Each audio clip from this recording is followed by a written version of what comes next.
মুস্তফা ভাই কও কি দেখাইতেছো কও টমেটো সাদা চিনি সাদা চিনি জাবা চিনি আর জাবা চিনি আর খাঁটি গরুর দুধ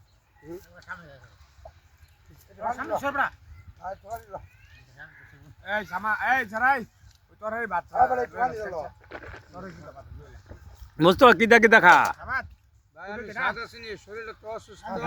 সেই জন্য তরকারি খাইতে পারতেছি না সাদা চিনি খাইতেছি সেই সাত না সেই সাত এমনি জমের মজা সারাদিন কাজ করে সেই সাত আমি না খাইতাম মা ভালো ভাই একটু লও গরিবে তো দেখছিস না গরিব হয়ে তো দেখছিস না কাইন তো মানুষের বই ডালো মানুষের বাদ গিয়া বুঝুন না যে না আর বাদ গিয়া ঢুকি সজীব কি দেখা গরিবের খাউন আছে ওইলে মাছ রানবে এই ভানি দিয়া এই সরাই সজীবে কি দেখা গরিবের খাউন আছে এই তোর ভাত তো বাতি নাই আবার দিকে না মারে মেদন খাইলো আমি গেলাম বড় লোক থাকলে না মুস্তফা সরকার ভাই আমি তো খাওয়াতেছি আমি লাল শাক কই মাছের ভাজি আর মাছ কালে ডগা একটা মিস আতা কইছো আচ্ছা রেখে দিলাম হাসান চিটার